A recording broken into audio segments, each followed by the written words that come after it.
그리고 이제는 5부작이죠. 우리 주님. 이것이 클라이막스입니다. 클라이막스. 그가 오셨다. 그가 오셨다.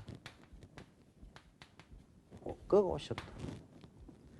이제 구약에 오시리라고 하신 그분, 즉 구약은 모형입니다. 모형. 신약은 실체죠. 실체. 오시라는 그분이 왔습니다. 왔는데 그분이 무엇을 가지고 이 땅에 왔습니까? 무엇을 가지고? 첫째는 창세 전의 것, 창세 전의 것. 창세 전에 하나님 나라에 있는 것. 그 다음에 천국에서 보고 들은 것. 세 번째 아버지의 것. 창세 전에 천국에서 보고 듣고 성부 하나님 아버지를 가지고 그 계획을 가지고 그 계획을 가지고 이 땅에 내려왔다는 이야기입니다. 그 계획을 말씀으로 먼저 선포를 합니다. 말씀으로 선포하는데 이 말씀은 6가지 이름으로 선포를 합니다. 첫째, 천국이라는 이름으로 선포합니다. 마태복음은 천국, 해결하 천국이 가까이 왔다. 그리고 마가복음, 누가복음에는 하나님 나라. 그리고 요한복음에는 영생. 그리고 너는 오늘 나와 함께 낙원에 있으리라. 낙원. 그리고 새로운 세계. 그리고 아버지의 집. 6가지의 성격의 이름으로 우리에게 말씀을 하신 것입니다. 우리 주님은 이 땅의 것을 이야기하지 아니하시고 오직 천국의 것을 우리에게 이야기한 것입니다. 자, 두 번째는 기적과 이적과 표적의 천국의 맛을, 그 자유의 맛. 천국에는 죄가 없는 곳이다. 천국에는 속임이 없는 곳이다. 천국은 기머리가 없다. 천국은 안전뱅이가 없다. 이런 것을 맛을 보여주기 위해서 완전하게 그들의 병을 고칠 것입니다. 천국에는 죽음이 없다. 나사로를 살린 겁니다. 그 다음에 세 번째는 우리 주님은 천국인의 삶을 살았습니다. 팔복의 삶을 살고 빛과 소금의 직분의 삶을 살고 그리고 가난한 자와 함께 또한 병든 자와 함께 우리 주님이 함께 거하시는 삶을 살았다는 이야기입니다. 자, 이러한 우리 주님께서는 크게 네 번째로는 이제는 십자가의 길로서 천국 가는 길을 우리에게 열어주셨습니다. 그리고 천국으로 부활 성천하였습니다.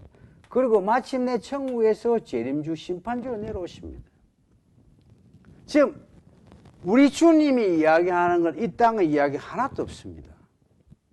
다 천국에 오셔서 천국 말씀을 전가하고 천국 가는 길을 열어주고 천국인의 삶을 살고 마침내 천국에서 재림지로 오시는 천국 이야기를 하는 것이 주님입니다.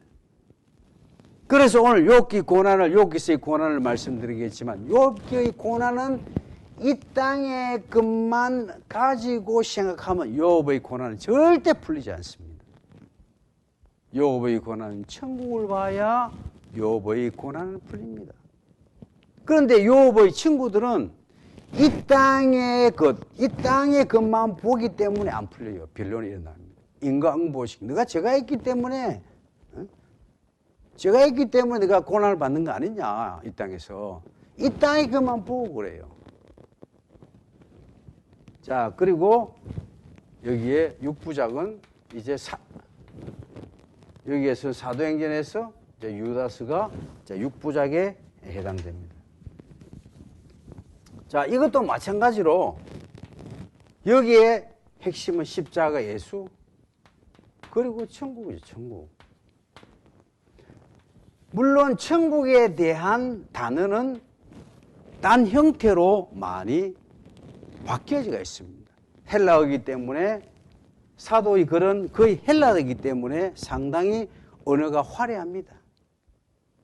그래서 영광, 부활, 위의 것, 상급, 부름의 상, 이런 식으로 여러 가지 형태로 불러지는 것이 그런 천국의 용어를 이야기하고 있습니다. 그리고 마침내 계시록 21장, 22장에 새하늘과 새 땅이 이 땅에 도래하면서 하나님의 창세전에 계획한 하나님의 계획은 다 이루어지는 것을 볼 수가 있습니다.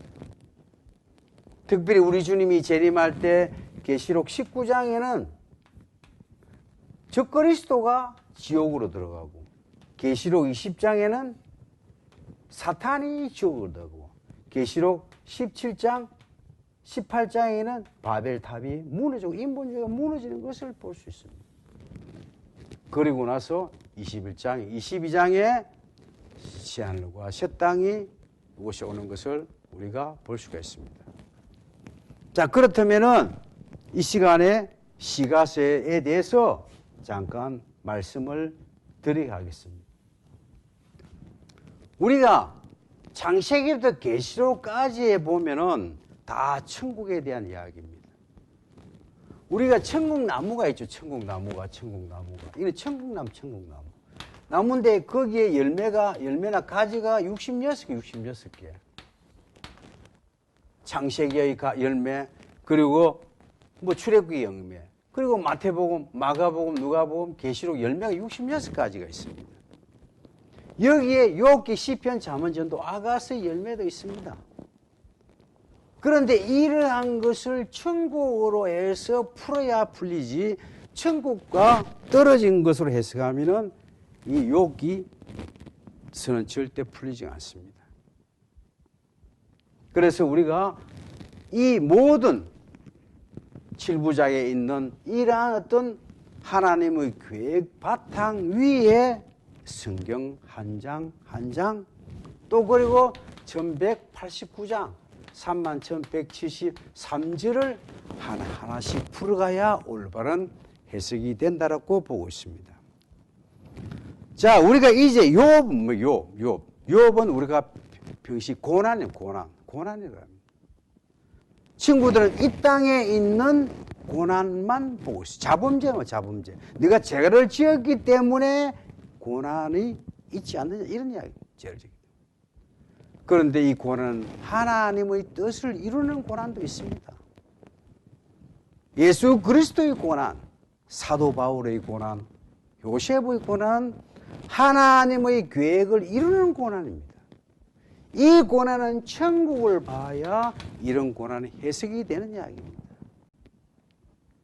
욥의 부인은 하나님을 원망하고 죽으라 그럽니다.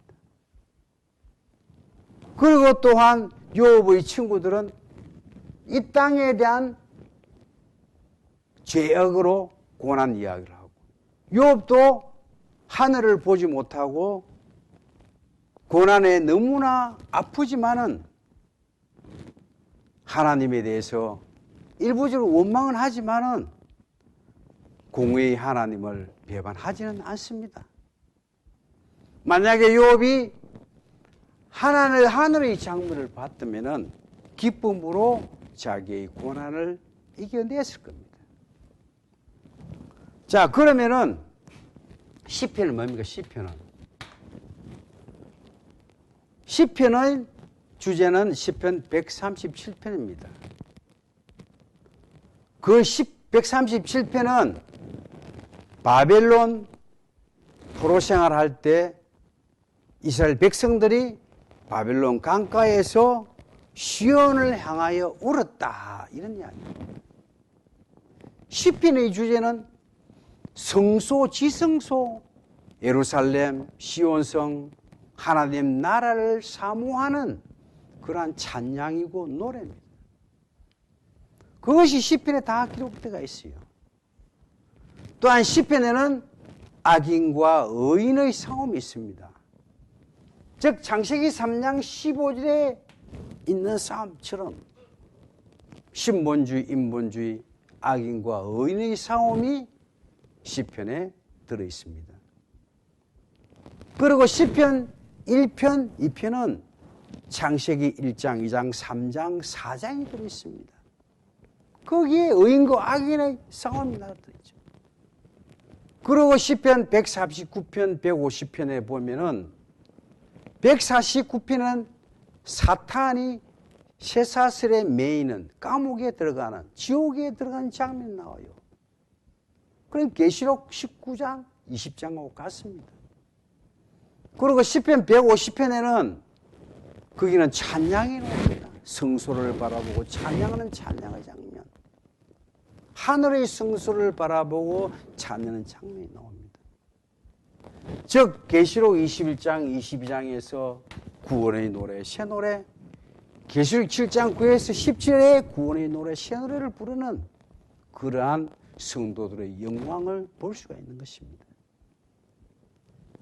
또한 우리가 잠언서가 합니다. 잠언서는 지혜서라고 합니다.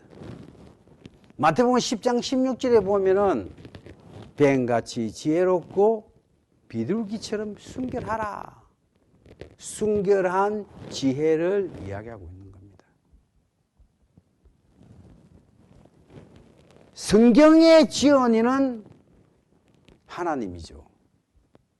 성경 66권의 저자는 하나님입니다. 그래서 마태복음의 10장 16절 한 구절을 강의한 것이, 풀이한 것이 바로 잠언서입니다. 잠언서. 지혜서. 그 지혜서는 성도가 이 땅에서 천국을 향해서 가는 동안에 지혜 있는 생활을 해야 된다. 지혜 있는. 게으르지 말고 성실하고 정직하고 말을 함부로 하지 말고 온유하고 천국인으로서 인격을 갖추는 지혜. 그래야만이 천국 장사를 할 수가 있습니다. 남에게 복음을 전할 수가 있습니다. 남에게 영혼구원하는 말을 할 수가 있습니다.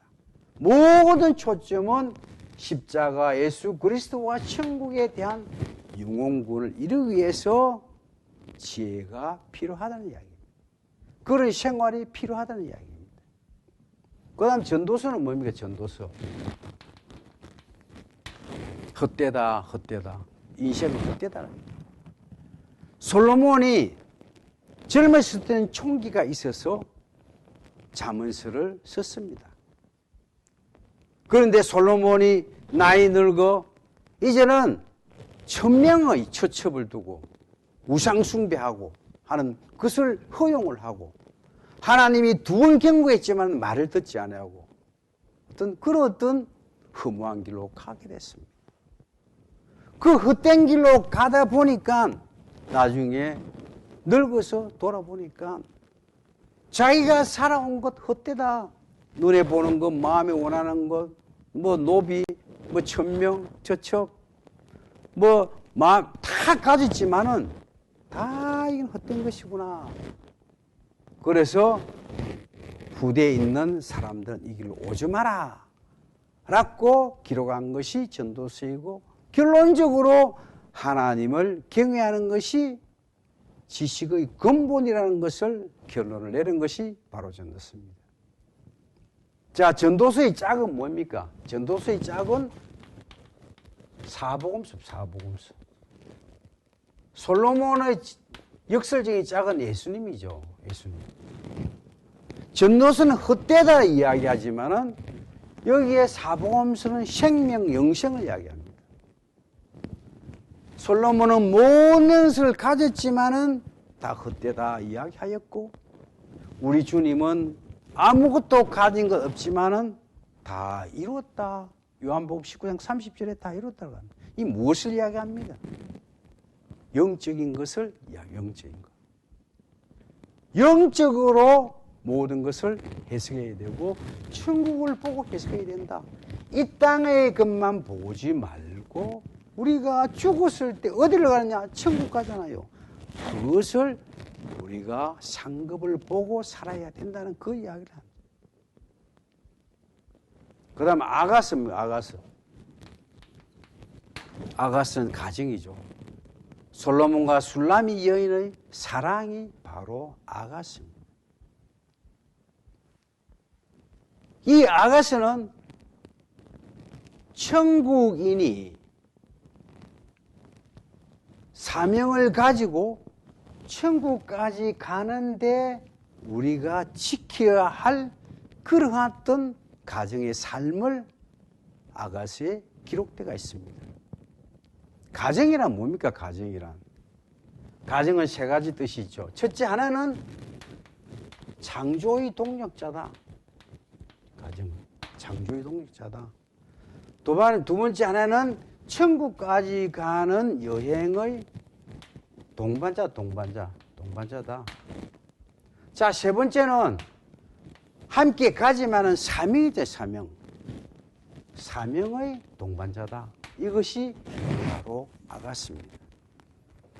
이러한 시가서, 욥기, 시편, 잠언, 전도, 아가스는 천국인으로서 이 땅에서 하나님의 계획을 이루는데 필요한 우리의 생활 모습을 우리에게 이야기하고 있는 것입니다. 그리고 이 시간에는 이제 욥기서를 통해서 본 하나님 나라에 대해서 다시 또 말씀을 이제 드리겠습니다. 욥기서에 대해서는 저자는 미상입니다. 욥기서의 저장은 아주 그리고 욥기서는 주로 천국인의 고난에 대해서 기록되어 있습니다. 기록 연대는 보통 BC 1000년 전후가 된다고 합니다.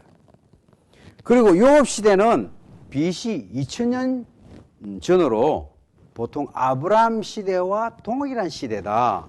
어떤 이런 이야기를 하고 있습니다.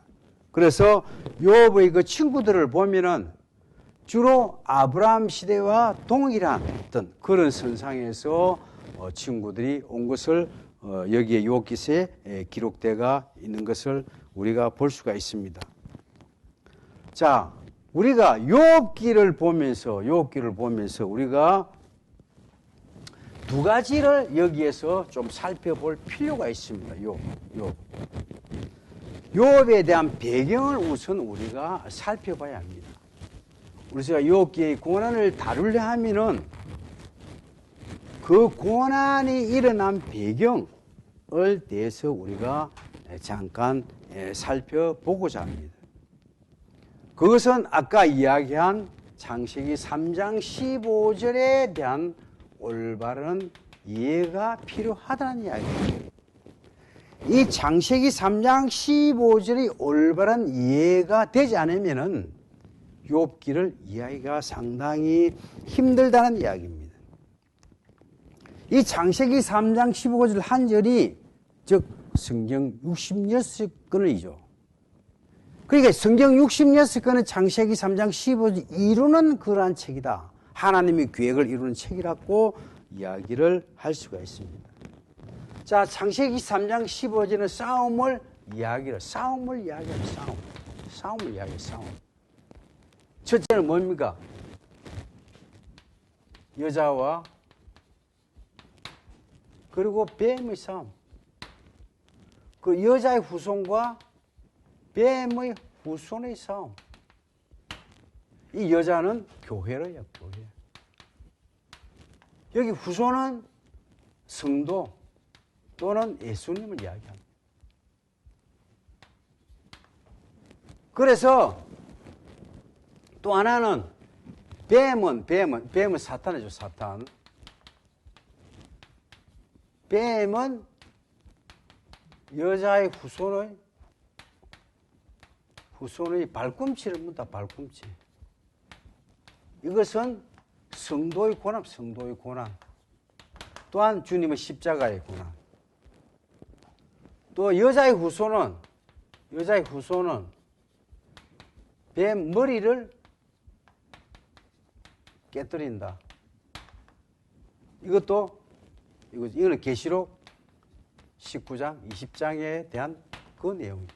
이 네 개를 창세기 3장 15절에 이야기를 하고 있는 겁니다. 자, 최초의 싸움은 뭐냐면은 여기에 아벨과 가인의 싸움이다. 형제간의 싸움.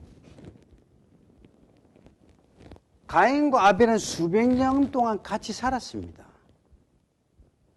사는데 왜 성경에서는 제사와 살인에 대해서만 이야기할까요? 가인은 악한 자에 속았다 이야기할까요? 그는 성경에 대한 대표성을 이야기하고 있는 겁니다. 즉 창세기 3장 15절에 여자의 후손, 여자에 속한, 여자의 분류, 하나님의 속한 자, 사탄에 속한 자, 하나님에 속한 무리와 사탄에 대한 속한 무리의 싸움을 이야기하는 거죠. 또한 여기에 보면은 여기에 아브라함, 이삭, 야곱, 여기 에녹, 그리고 노아. 또한 여기에 어떤 인본주의는 뭡니까? 소돔과 고모라. 그리고 이스마엘, 그리고 에서, 어떤 이런 무리다.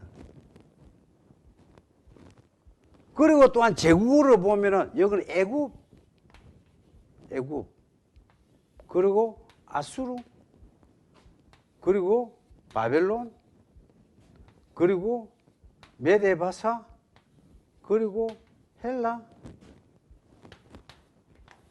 그리고 구로마, 그리고 신로마. 이런 식으로 되어 있죠. 여기는 뭐냐면 뱀의 무리, 또 적그리스도, 뱀 사탄과 적그리스도에 대한 무리들, 하나님에 속한 무리들의 싸움이 창세기 3장 15절이다 이야기입니다. 이것이 구약교회다. 구약교회 하고 싸웁니다. 여기 이제 다윗이죠. 다윗. 그 다음에 선지자. 많은 선지자들 있죠. 자, 여기 보면은 애굽은 바로가 이스라엘 백성들을 괴롭히죠. 그리고 모세 시대 때에 많은 아이들을 죽입니다. 그런 바로가 적그리스도의 모형. BC 722년에 북이스라엘을 멸망시킨 아수르. 그리고 BC 586년에 남유다를 멸망시킨 바벨론. 그리고 하만 장군이 이스라엘 백성들을 몰살시키는 계획을 한 그 메대 바사. 그리고 안티오코스 에파페네스가 예루살렘을 점령하면서 거기에 돼지의 피를 뿌리고 제우스 상을 세운 안티오코스 에파페네스 적그리스도 모형. 예수님의 십자가에 못 박혀 죽인 구로마. 앞으로 다가올 신로마. 이것이 이야기한 마귀의 정체다. 이것이 하나, 둘, 셋, 넷, 다섯, 여섯, 일곱 머리 용이라고 이야기를 하고 있는 겁니다. 우리 주님이 오셔가지고 마귀와 싸웠죠. 많은 사도와 많은 초대교회 성도들이 여기 구로마 시대 때 또한 오늘날 많은 어떤 사탄과 추종자들과 싸우는 것을 볼 수 있습니다. 마침내 계시록 17, 18은 인본주의가 멸망하고 계시록 19장에는 적그리스도가 들어가고 계시록 20장에는 사탄이 들어가고 마침내 계시록 7장 9에서 17절에 성도의 구원의 계획이 다 이루어지는 것을 보셨습니다. 물론 계시록 21장 22절 시한의 셔땅이 도래되는 거죠. 우리 주님이 오십니다. 이것이 하나님의 계획, 구원 계획입니다. 그래서 욥기서도 보면은 이 창세기 3장 15절에 있는 하나님에 대한 속한 무리, 그리고 사탄에 속하 있는 무리, 하나님과 사탄의 싸움을 창세기 3장 15절을 알아야 욥기서를 바로 해석할 수 있다라고 이야기할 수가 있는 것입니다. 자, 그러면은 여기에 있는 뱀의 정체, 정체는 성경에는 어떻게 기록되어 있는지 좀 살펴보고자 합니다. 뱀은 대적하는 자, 해방하는 자, 거짓의 아비, 또한 천하를 유혹하는 자라고 이야기하고 있습니다. 자, 에스겔서 28장 10에 17절에 보면은 너는 완전한 도장이었고 지혜가 충족하여 완전히 아름다웠다라고 이야기합니다. 너는 내적 하나님 동성 에덴에 있었다. 많은 보석으로 단장하였다. 그리고 너는 지음을 받았다. 너는 기름 부음을 받고 지키는 그룹 천사장이었다. 내가 너를 세웠다. 하나님 동산에 성산에 거하게 했다. 그런데 너가 마침내 불의가 드러났다. 그 말하여 나를 대적했더니 드러났다. 그리고 너는 범죄하였다. 그래서 하나님 산에서 쫓겨내었다. 너는 마음이 교만하였다라고 에스겔서에는 마귀에 대한 것을 이야기를 하고 있습니다. 자, 이사야 14장 10에 15절은 어떤 이야기입니까? 너 아침의 계명성이 어찌 그리 하늘에서 떨어졌으며 너 열국을 엎은 자의 어찌 그리 땅에 찍혔는가? 내가 내 마음에 이르기를 내가 하늘에 올라 하나님의 뭇별 위에 내 자리를 높이리라. 천국에서 전쟁이 일어났다는 이야기입니다. 내가 북극 지폐의 산 위에 앉으리라. 가장 높은 구름에 올라 지극히 높은 이와 같아지리라. 하나님과 대적하는 그런 장면을 볼 수 있습니다. 그러니 내가 수월 곧 구덩이 맨 밑으로 떠뜨리라. 천국에서 쫓겨나는 것을 볼 수가 있습니다. 자, 요한복음 8장 44절에 보면은 자, 거짓의 압이다. 거짓말 짝이고 거짓의 압이다 그럽니다. 계시록 12장 9절에 보면 큰 용 내어 쫓기니 옛뱀 곧 마귀라 하기도 하고 사탄이라고도 하며 온 천하를 깨는 자가 그가 땅으로 내쫓기니 그의 사이들도 그와 함께 내쫓기니라. 이런 말을 하셨습니다. 이것이 바로 뱀의 정체입니다. 사탄의 정체입니다. 마귀의 정체라고 볼 수가 있습니다.